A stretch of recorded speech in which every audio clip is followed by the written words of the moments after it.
ఏపీలో కూటమి ప్రభుత్వం అధికారంలోకి రావడంతో మరోసారి మెట్రో రైల్ ప్రాజెక్ట్ అంశం తెరమీదకొచ్చింది. విజయవాడ విశాఖ మెట్రో ప్రాజెక్టులపై 2014-19 సమయంలోనే ప్రభుత్వం పలు ప్రతిపాదనలు చేసినా తర్వాత అవి పట్టాలెక్కలేదు. తాజాగా కూటమి ప్రభుత్వం అధికారంలోకి రావడంతోనే విజయవాడ విశాఖ మెట్రో ప్రాజెక్టుల డీపీఆర్లను ప్రభుత్వం ఆమోదించింది. ఈ రెండు ప్రాజెక్టులకు కూడా కేంద్రమే నిధులు ఇవ్వాలని రాష్ట్ర ప్రభుత్వం ప్రతిపాదనలు పంపింది. కేంద్రం నిధులిస్తే మెట్రో ప్రాజెక్టులు పట్టాలెక్కనున్నాయి. దీనిపై మరిన్ని వివరాలు మా ప్రతినిధి శ్రీకాంత్ అందిస్తారు. మెట్రో రైలు ప్రాజెక్ట్ అంశం మరోసారి తెర మీదకి వచ్చింది. ఎందుకంటే కూటమి ప్రభుత్వం వచ్చిన తర్వాత విశాఖ, విజయవాడ రెండు మెట్రో ప్రాజెక్టులకు సంబంధించిన డిపిఆర్లను కూడా రాష్ట్ర ప్రభుత్వం ఆమోదించింది. దీనికి సంబంధించి ఈ రెండు ప్రాజెక్టులకి తొలి ఫేజ్గా అయ్యే ఖర్చు మొత్తం కూడా కేంద్రమే నిధులు కేటాయించాలని ప్రభుత్వం కూడా నిర్ణయం తీసుకున్న నేపథ్యంలో పూర్తి స్థాయిలో ఇప్పుడు విజయవాడ అదేవిధంగా విశాఖ మెట్రో ప్రాజెక్టుల అంశం అనేది మరోసారి చర్చనీయాంశంగా మారింది. ఒకసారి విజయవాడ మెట్రో ప్రాజెక్టుకు సంబంధించిన రూట్ మ్యాప్ ఏ విధంగా ఉందనేది ఒకసారి మనం తెలుసుకునే ప్రయత్నం అయితే చేద్దాం. ఎందుకంటే విజయవాడ మెట్రోకి సంబంధించిన ప్రధాన మార్గం గతంలో 2014 నుంచి 19 వరకు అయితే 26 కిలోమీటర్లు ఉండేది. ఇప్పుడు దాన్ని 26 నుంచి 38 కిలోమీటర్లకు కూడా పెంచారు. ఇందులో రెండు విభాగాలుగా మెట్రో ప్రాజెక్టును కూడా చేపడుతున్నారు. అందులో మొదటి భాగంగా చూస్తే విజయవాడ బస్టాండ్ దగ్గర నుంచి, అంటే ఇప్పుడు మనం ఏదైతే మ్యాప్లో చూస్తున్నామో విజయవాడ బస్టాండ్ నుంచి మొదలు పెట్టుకొని పెనమలూరు వరకు ఈ ఏదైతే మన ఫస్ట్ 12 కిలోమీటర్లకు సంబంధించిన రూట్ మ్యాప్ అయితే ఉంటుంది. ఇక్కడ అంటే విజయవాడ బస్టాండ్ నుండి ఇది ప్రారంభమైంది.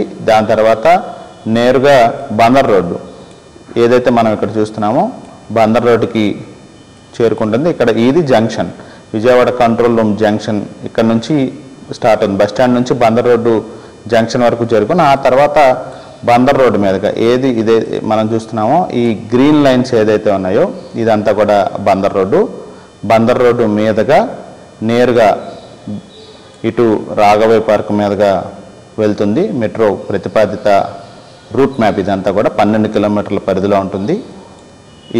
దీని తర్వాత నేరుగా కూడా విజయవాడలో కీలకంగా ఉన్నటువంటి స్టేడియం, ఇందిరాగాంధీ స్టేడియం కూడా మనం ఒకసారి చూడొచ్చు. ఆ స్టేడియం మీదుగానే ఈ ప్రతిపాదిత 12 కిలోమీటర్లను కూడా అటు అధికారులు నిర్ణయించారు. చూడొచ్చు మనం ఈ బందర్ రోడ్డుకి సంబంధించి పూర్తి స్థాయిలో నిర్మాణాలు, అంటే నివాసాలు ఎంత పెద్ద ఎత్తున ఉన్నాయనేది కూడా రోడ్డుకి ఇరువైపులా కూడా లక్షల మంది జనాభా అనేక ప్రాంతాలు కూడా విస్తరించిన నేపథ్యంలో ప్రధాన మార్గంగా కూడా దీన్ని తొలి 12 కిలోమీటర్ల మార్గంలో ఎంచుకున్నారు. ఇది పీవీపీ మాల్. ఈ పీవీపీ మాల్ నుంచి దాటుకున్న తర్వాత నేరుగా బెంజ్ సర్కిల్ ఫ్లైఓవర్ ఉంటుంది. ఆ బెంజ్ సర్కిల్ ఫ్లైఓవర్ అనేది కూడా ప్రధాన జంక్షను. ఈ 12 కిలోమీటర్ల మార్గంలో కూడా బెంజ్ సర్కిల్ అనేది కూడా ఒక మార్గంగా ఉంటుంది. ఆ తర్వాత నేరుగా కూడా బందర్ రోడ్డు మీదుగా పెనమలూరు వెళ్ళే మార్గాలకు సంబంధించి మనం మెయిన్ పాయింట్స్ని ఒకసారి పరిశీలిస్తే ఇది ఆటోనగర్ దగ్గర ఉన్నటువంటి సన్నత్ నగర్ ఉంటుంది. ఆ సన్నత్ నగర్ దాటిన తర్వాత కానూరు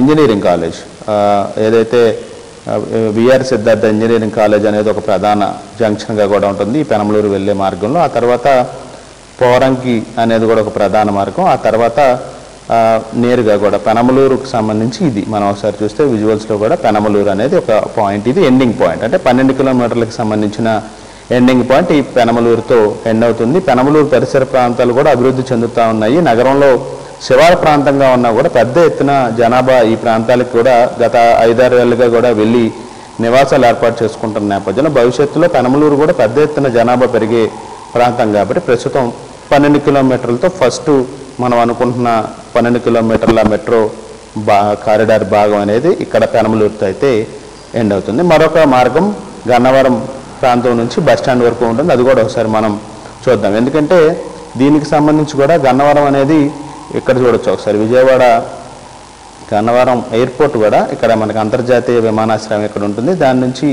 నేరుగా వెళ్తే ఇది గన్నవరం కూడా పెద్ద ఎత్తున జనాభా పెరిగిపోయిన పరిస్థితి. ఎందుకంటే విజయవాడ నుంచి ఏలూరు వెళ్ళే మార్గంలో గన్నవరం ఉంటుంది. గన్నవరం కూడా ఇటీవల కాలంలో పెద్ద ఎత్తున జనాభా పెరిగింది. మనం ఒకసారి మ్యాప్లో కూడా చూస్తే ఇవన్నీ కూడా నివాసాలే.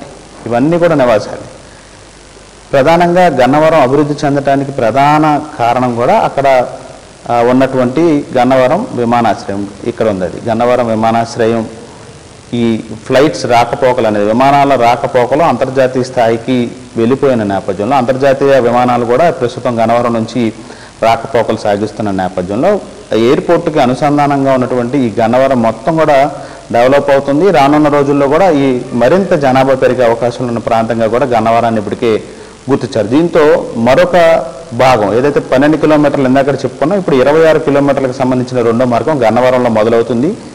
గన్నవరంలో మొదలైన తర్వాత నేరుగా మనం విజువల్స్లో చూస్తున్నట్టుగా ఇక్కడ విజయవాడ గన్నవరం ఎయిర్పోర్ట్ అంతర్జాతీయ విమానాశ్రయం దగ్గరకు వస్తుంది. ఆ తర్వాత ఇది ఒక కీలకమైన పాయింట్, ఇది కేసరపల్లిలోనే ఈ మెట్రో ప్రాజెక్టుకు సంబంధించిన డిపోను కూడా 70 ఎకరాల్లో నిర్మించడానికి కూడా ప్రతిపాదనలు సిద్ధం చేశారు. ఇప్పటికే అక్కడ కొంత భూమిని కూడా సేకరించారు. కేసరపల్లి నుంచి ఇక నేరుగా మనం విజువల్స్ చూస్తే గూడవల్లి అనేది మరొక జంక్షన్. ఇదంతా ఏలూరు రోడ్, ఈ గ్రీన్ లైన్ ఏదైతే నేను చూపిస్తున్నానో ఇదంతా కూడా గన్నవరం నుంచి విజయవాడ వచ్చే మార్గంలో ఎయిర్పోర్ట్ని దాటాము, తర్వాత కేసరపల్లి డిపో ఏర్పాటు చేసే ప్రాంతం దాటాము, తర్వాత గూడవల్లి దగ్గరకు కూడా వచ్చాము. గూడవల్లి మీదుగా ప్రస్తుతం మనం విజువల్స్లో చూస్తున్నటువంటి నిడమానూరు, ఇక్కడ కూడా ఒక రైల్వే జంక్షన్ ఉంది. ఆ రైల్వే జంక్షన్కి కూడా ప్రస్తుతం ఈ మెట్రో కారిడార్ టచ్ అయ్యి ఆ ఊళ్ళోకి మొత్తం ఈ ఊరు ఉంది కాబట్టి ఈ ఊళ్ళోకి వెళ్ళి మళ్ళీ నేరుగా ఏలూరు రోడ్డు కూడా చేరుకుంటుంది.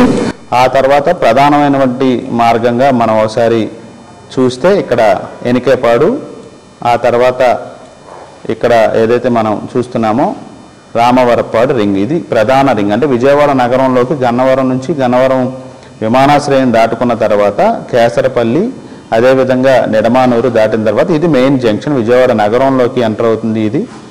ఇది రామవరపాడు రింగు. ఆ రామవరపాడు దగ్గర నుంచి కూడా మళ్ళా ఏలూరు రోడ్డు మీదుగా మనం ఒకసారి చూస్తే ఇదంతా కూడా విజయవాడ నగరానికి కిందకే వస్తుంది. ఇదంతా కూడా విజయవాడ నగరం ఒకసారి చూడొచ్చు ఎంతగా విస్తరించిందండి. ఈ రూట్ మీద నుంచి మనం చూస్తే గుణదల మీదుగా నేరుగా కూడా ఏదైతే మనకి బస్ స్టాండ్ ఉందో బస్ స్టాండ్ వరకు కూడా దీన్ని పొడిగించే విధంగా ప్రస్తుతం అధికారులు పూర్తి స్థాయిలో 26 కిలోమీటర్ల పరిధిలో దీని నిర్మాణాన్ని అయితే చేపడతా ఉన్నారు. ఎందుకంటే 26 కిలోమీటర్ల పరిధిలో నిర్మించే నిర్మాణానికి సంబంధించి అటు రైల్వే స్టేషన్ కూడా విజయవాడ వెళ్ళే మార్గంలో రైల్వే స్టేషన్ కూడా టచ్ అయ్యే విధంగానే ప్రస్తుతం ఈ ప్రతిపాదనను కూడా సిద్ధం చేస్తూ ఉన్నారు. ఇక్కడ మనం ఒకసారి చూస్తే విజయవాడ రైల్వే స్టేషన్ ఒకసారి మనం చూసే ప్రయత్నం కూడా చేద్దాం. విజయవాడ రైల్వే స్టేషన్ దాటిన తర్వాత జంక్షన్ ఏదైతే ఉందో ఇక్కడ మనం చూడొచ్చు. ఈ జంక్షన్ మీదగానే నేరుగా ఇది కాళేశ్వరం మార్కెట్, తర్వాత మళ్ళీ ఇక్కడ బస్ స్టాండ్. ఈ బస్ స్టాండ్ వరకు కూడా ఇది బస్ స్టాండ్. ఈ బస్ స్టాండ్ వరకు కూడా 26 కిలోమీటర్లకు సంబంధించిన రెండో మార్గాన్ని అయితే సిద్ధం చేస్తున్నారు. అంటే మొత్తం ఒకసారి మనం చూస్తే 12 కిలోమీటర్లు విజయవాడ బస్ స్టాండ్ నుంచి పెనమలూరు వరకు వెళ్తుంది. రెండోది గన్నవరం ప్రాంతం నుంచి తిరిగి రామవరపాడు మీదుగా రైల్వే స్టేషన్ చేరుకొని అక్కడ నుంచి విజయవాడ బస్ స్టాండ్ వరకు చేరుకుంటుంది. అది 26 కిలోమీటర్లు, మొత్తం కలిపితే 38 కిలోమీటర్లు. మొత్తం 11,000 కోట్ల అంచనా వ్యయంతో అయితే దీన్ని నిర్మించాలని తొలి ఫేజ్గా అయితే ఈ అంచనాను అయితే సిద్ధం చేస్తూ ఉన్నారు. రాష్ట్ర ప్రభుత్వం కూడా ఆమోదం తెలిపింది కాబట్టి ప్రస్తుతం 20 నుంచి 30 లక్షలు ఉన్నటువంటి విజయవాడ జనాభాకి అనుగుణంగా కోచ్లను కూడా సిద్ధం చేయాలని ఒక ప్రతిపాదన అయితే సిద్ధం చేశారు. కేంద్రం నిధులు ఇచ్చిన వెంటనే అటు కోచ్లతో పాటుగా ఆ ప్రతిపాదిత కారిడార్లో నిర్మాణాలు 32 స్టేషన్లు కూడా నిర్మించబోతూ ఉన్నారు. దాంతోపాటుగా కేసరపల్లిలో 70 ఎకరాల్లో డిపోను కూడా సిద్ధం చేయబోతున్నారు. ఇక కేంద్రం నిధులు ఇవ్వటమే ఆలస్యం అని చెప్పి అయితే మెట్రో ప్రాజెక్టుకు సంబంధించిన అధికారులు అయితే చెప్తా ఉన్నారు. కెమెరా పర్సన్ లక్ష్మణ్తో శ్రీకాంత్ ఎన్టీవీ విజయవాడ నుంచి.